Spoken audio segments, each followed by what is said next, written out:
and I think it's time to get going. Before we go here, I want to make a couple of announcements. First off, this is the third meeting of the Budget Review Subcommittee on Economic Development, Tourism, and Environmental Protection. As you all probably remember, there are new meeting protocols due to continuing issues related to COVID-19. Remote access will be allowed to all meetings during the interim. Members have been provided information prior to the meeting regarding how to access the meeting remotely.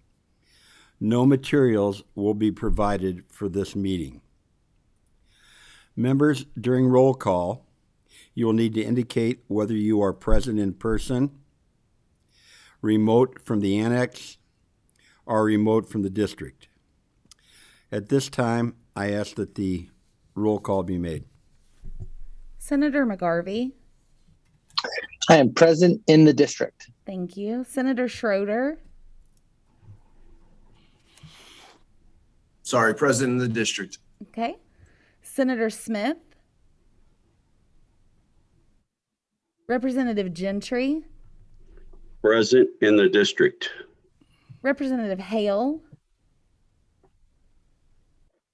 Representative Kulkarni. Present from the district. Representative Maddox. Present from the district. Senator McDaniel.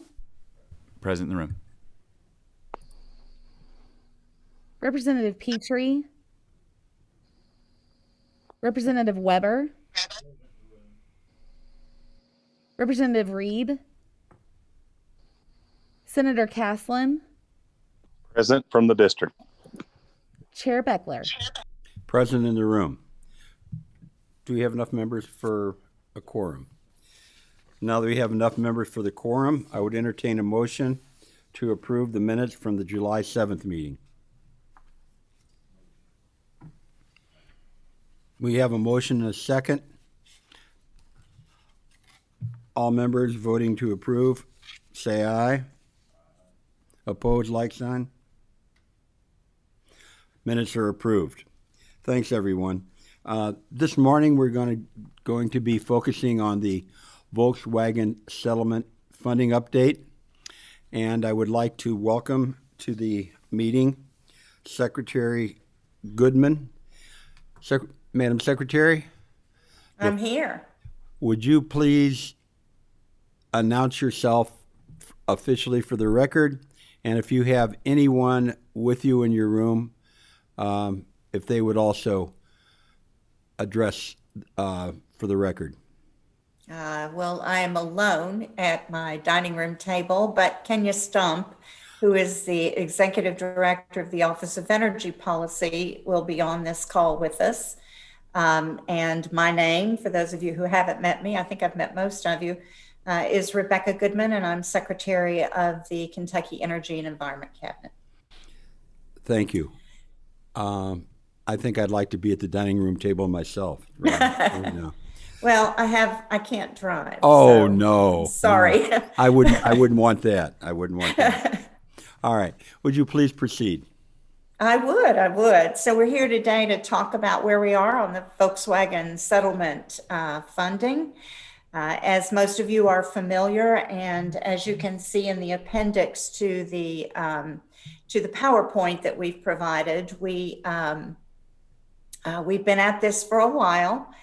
In 2020, we received legislative authorization to proceed in the program. It was House Bill 352, and Kentucky, as you know, Kenya, if you'll take me to slide 2, Kentucky received $20.4 million under the Volkswagen settlement agreement to spend toward mitigation. The three categories, or the categories that were identified by the legislature and others as being worthy of those expenditures, were the administrative expenses, which was 1.4%, 41.8%, or about $8.5 million, was allocated for eligible transit buses. for governmental entities. A like amount was allocated toward the purchase of eligible school buses, and about up to 15% or a little over $3 million for ZEV equipment for electric vehicles, charging stations specifically, which make up the total of the 20.3 million. There's a process on the next slide, a process for accessing the trust allocation. We've gone through the first two steps. We are now in the yellow box where the beneficiary submits requests for eligible mitigation action funding by filing the appropriate form with the trustee, which most of you know is Wilmington Trust. And we are in the process of doing that now. We will then receive back from the trustee either an approval, a denial, a request for modification, or a need for more information. And then the trustee can begin the disbursement of funds thereafter. The current actions that we're involved in, if you see on the left of your screen, are the transit bus project awards. River City, 4.7 million. Transit Authority, 2.1 million. Lextran, almost 5 million. And the Owensboro Transit System, 156,000. On the right of your screen is information related to the school bus project awards. We conducted a seminar for those interested school districts in September of last year. We requested that the applications come in by October 9th of last year. We received applications from 93 school systems. That totaled about 8.1 million in potential reimbursement for those project applications. And we have about 400,000 remaining. You will notice, however, on a later slide, that we cannot go ahead and provide the actual reimbursement until we receive proof that the bus it's replacing has been scrapped and that the new bus has been purchased. Our current actions, as I said last month, we submitted the appropriate form for preliminary review. I don't think we've gotten anything back on that yet. That was for the transit bus projects. We are preparing the appropriate form for the school bus projects, and we'll be submitting that in the coming months.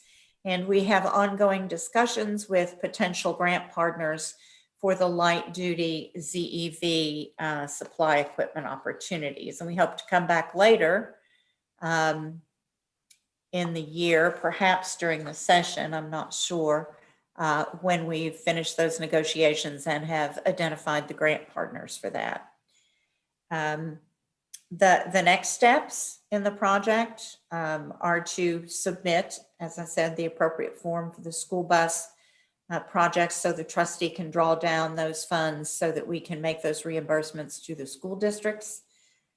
We will begin the reimbursement project. And of course, that doesn't occur, as I said, until the buses are delivered and the old buses are scrapped. And there has been some manufacturing delay, it's my understanding, for some of these transit systems and for the school districts in getting their orders fulfilled. So we'll stay on top of that and keep an eye on it and make those reimbursements as we can.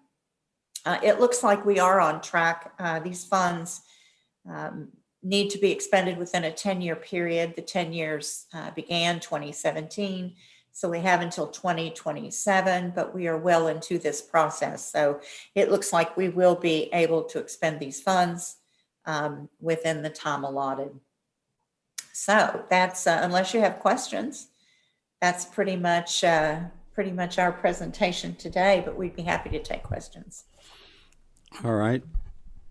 Are there any questions from any of the members? Use the chat function if you're remote and have some questions.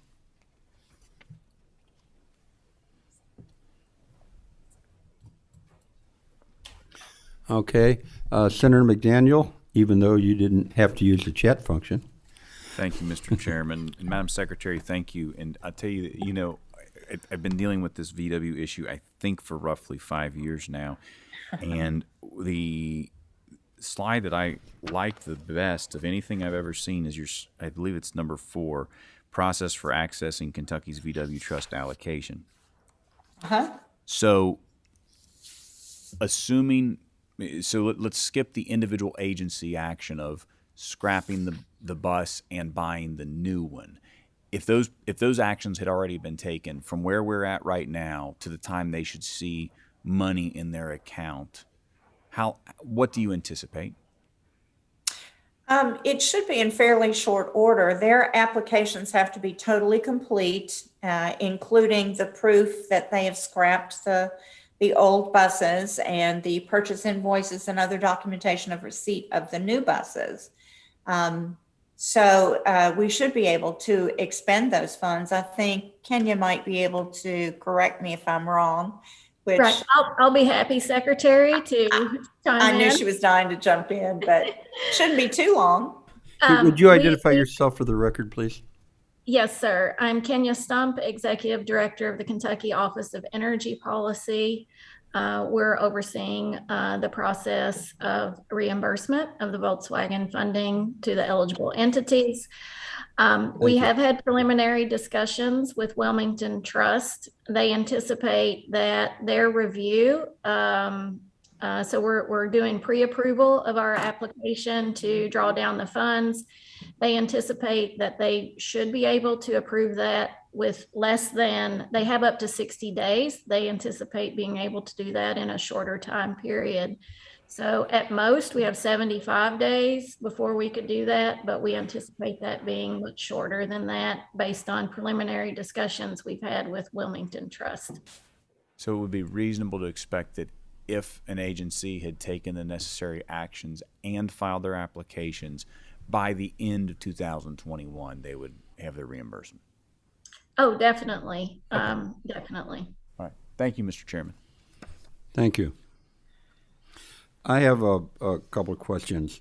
On the awarded projects, you have 4 transit agencies listed. Were they the only 4 that applied?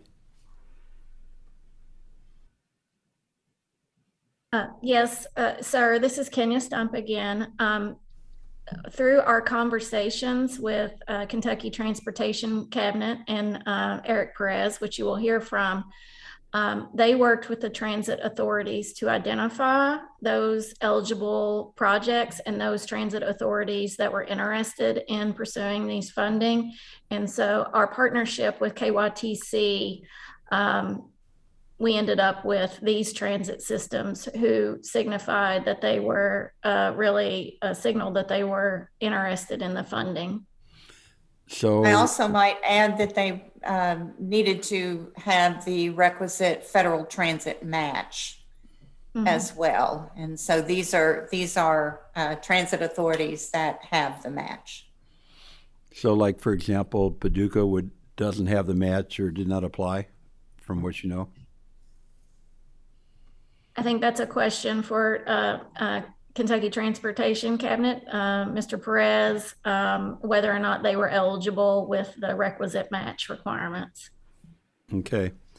I also see that 93 school systems submitted applications. Did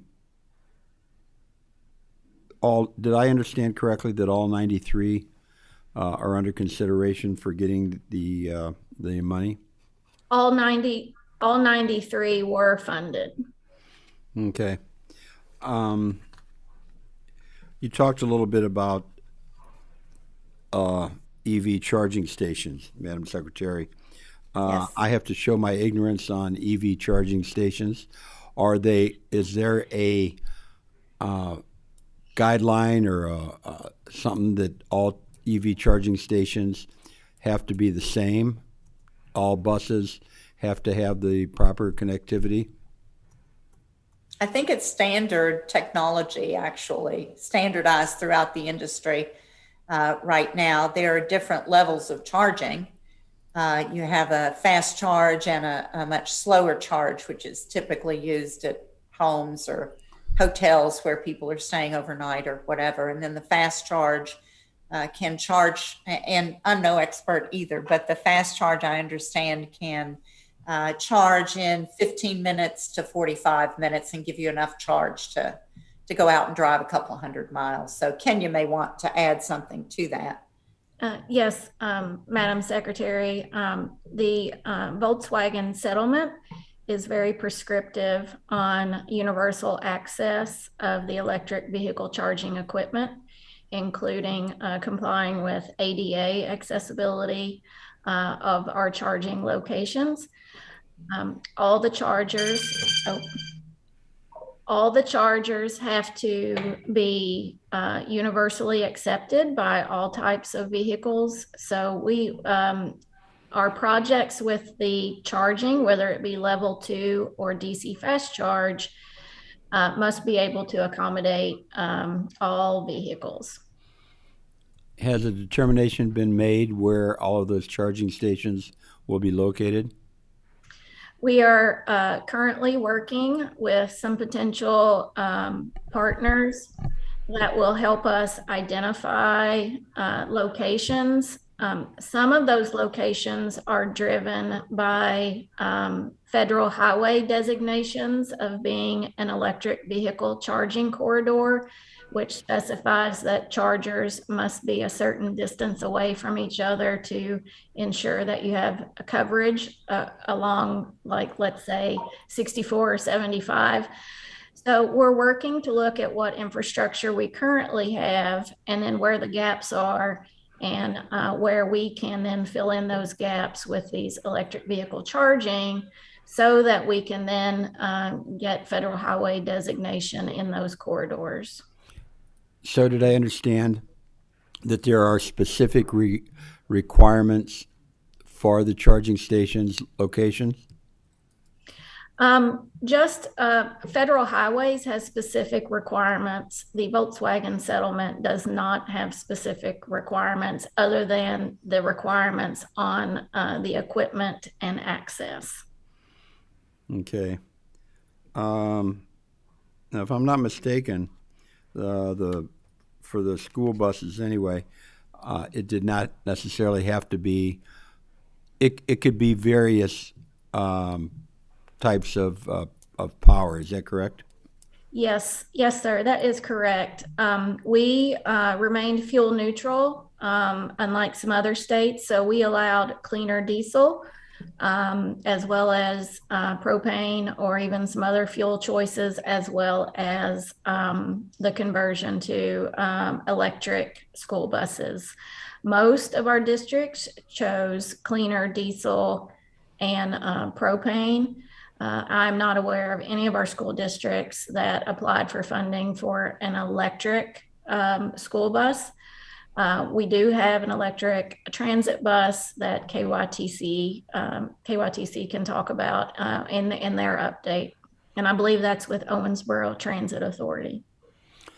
Could I have a list of the school districts, a breakdown of what they applied for, whether it's propane or diesel? Yeah. Yes, we can get you that. We have a list on our website. We'll be happy to modify that to include what they requested, and we'll be happy to follow up with you on that. Okay, thank you. Any questions from any other members? All right, thank you very much. Ms. Stump, I believe you're still up for another presentation.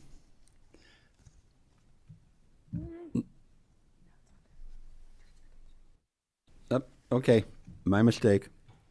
Ms. Hanley, you on? Yes, I am, sir. Thank you. Would you identify yourself for the record, please? My name is Elisa Hanley. I am the branch manager for pupil transportation for the Kentucky Department of Education. Thank you. All right, please proceed. All right, thank you. And with me today, not in the room, I have Che Ritter, who is our division director as well. Thank you. bear with me as I share a screen with you. Go right ahead, anytime you're ready. Okay, and it was great working with the environmental cabinet. They worked extremely closely with us to help ensure as many districts as possible were able to receive funding, and we are so appreciative for that. So thank you very much, Kenya and your team, and we thank you. We only have one slide today, and bear with me, and I will share my video as well. Okay, so we have one slide today, and this is very short and sweet for you, sir.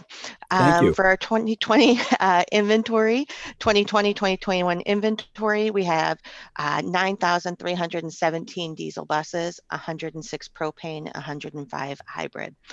With the Volkswagen settlement, we were able to remove 169 buses that were 2001 and older. And as Kenya stated, that was from 93 districts. That leaves us with 350 to 400 buses that are 2001 or older, but this greatly decreased the number of old buses in our fleet and getting them with the newer technology for emissions. And that's what we have, sir.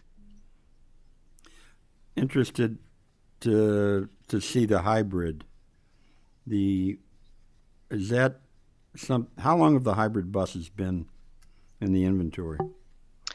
That's a good question. I can verify that for you. I have been here for 7 years, and it was prior to my being with the department. So I can verify that for you and get that to you. Okay. And that was from a previous grant that they received. No hybrids have been purchased after that grant that I'm aware of. Are they operating acceptably well? For most districts, yes, sir, that I'm aware of. Thank you. Any members have any questions? I have to comment that this is the first committee meeting I've attended where there's only been one slide. I have to commend you. That's wonderful. So, well, we did our best to keep it short and sweet for you. That's always good. Thank you so much. I appreciate it. Next, we have Mr. Che Ritter. You on the line? I am Representative Beckler. I'm actually here with Alyssa. I'm with the same one slide. I'm very proud of that one slide. So that's all the Kentucky Department of Education has to offer today. If you all have any additional questions, we'll be glad to answer them. Okay. Do you want to go ahead and talk about this one slide, or? I think Alyssa covered everything that we have today. Interesting. Okay. How about Mr. Perez? You on the line? Yep, I'm here, and I'll share my screen. Same slide, huh? No, not the same slide. It's a different one. Okay, I was looking at the same one that was up. All right. Can the please Alyssa, identify yourself for the record, please? Okay, I'm Eric Perez with the Kentucky Transportation Cabinet, and I'm with the Office of Transportation Delivery. Thank you. And so let me share my screen with you here.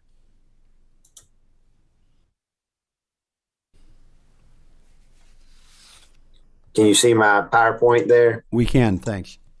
Okay. Unfortunately, I have a few slides, but it'll be short. So again, good morning. I'm Eric Perez. I'm with the Office of Transportation Delivery within the Kentucky Transportation Cabinet.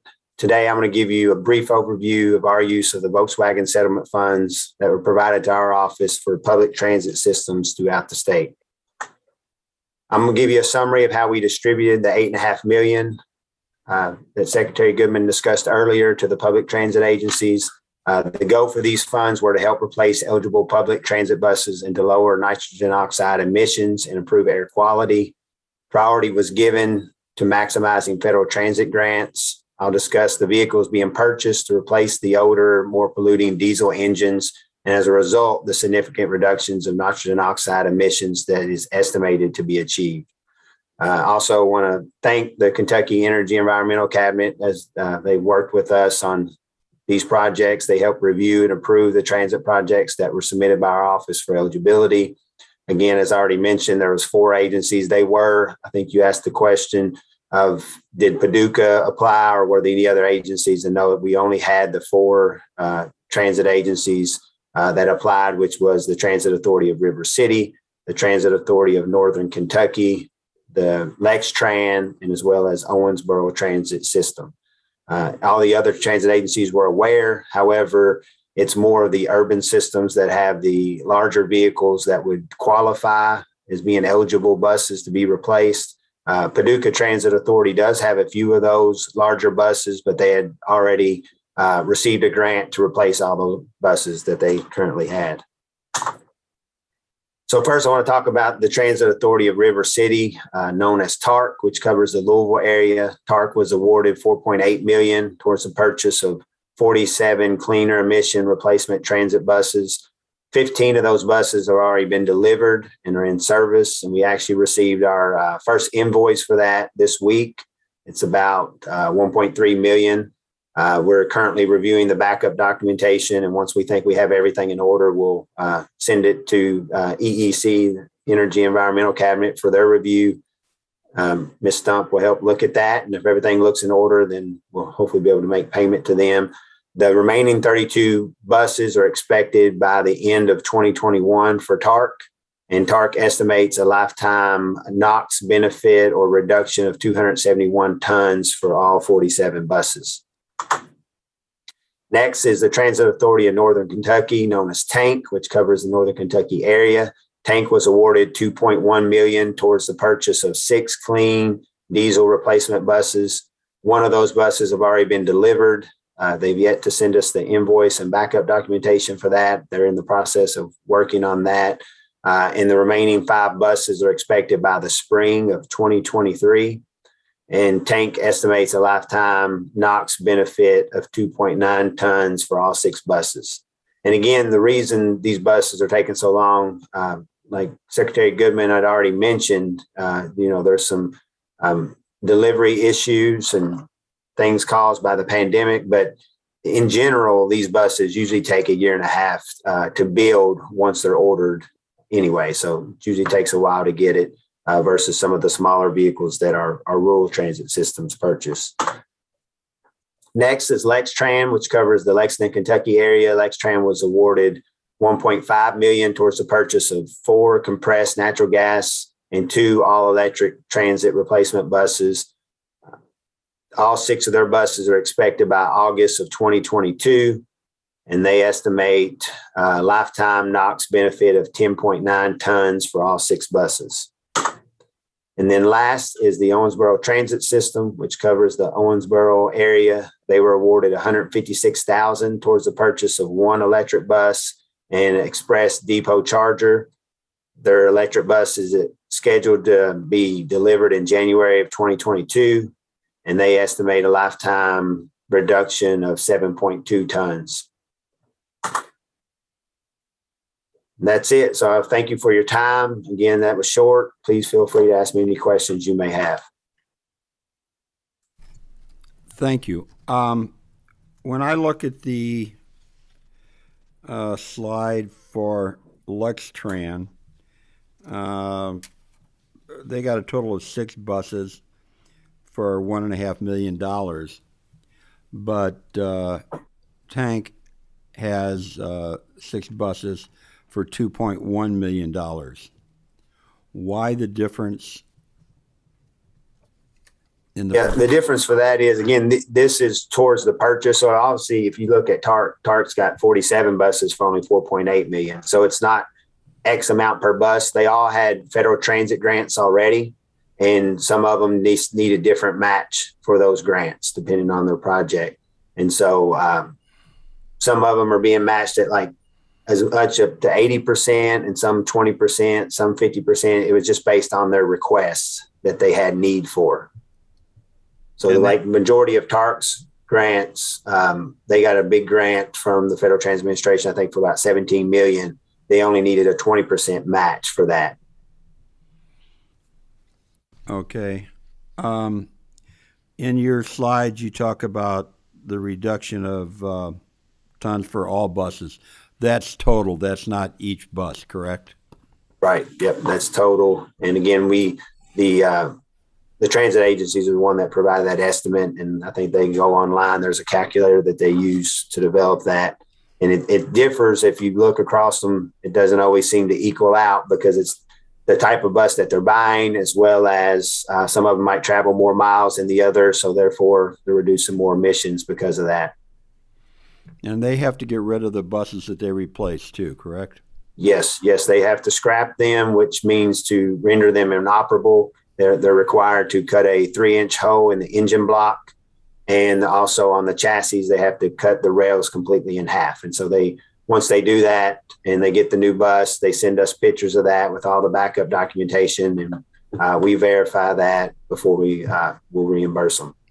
I would expect after doing that they could take those buses to some type of recycling center and get funds for that. Is that correct? Yep, that is correct. They're supposed to be available for recycle, and I think that's who they're getting, the companies to actually do that work for them as far as cutting the hose and cutting the rails on it and then recycling it. Yeah. If they get money for the recycling, where does that money go? Do they keep it? Do they have to send it somewhere? They retain that themselves. It'll go back to their transit operations to provide transit, for other folks. Okay. Their area. So really, they're getting even more money than the VW settlement.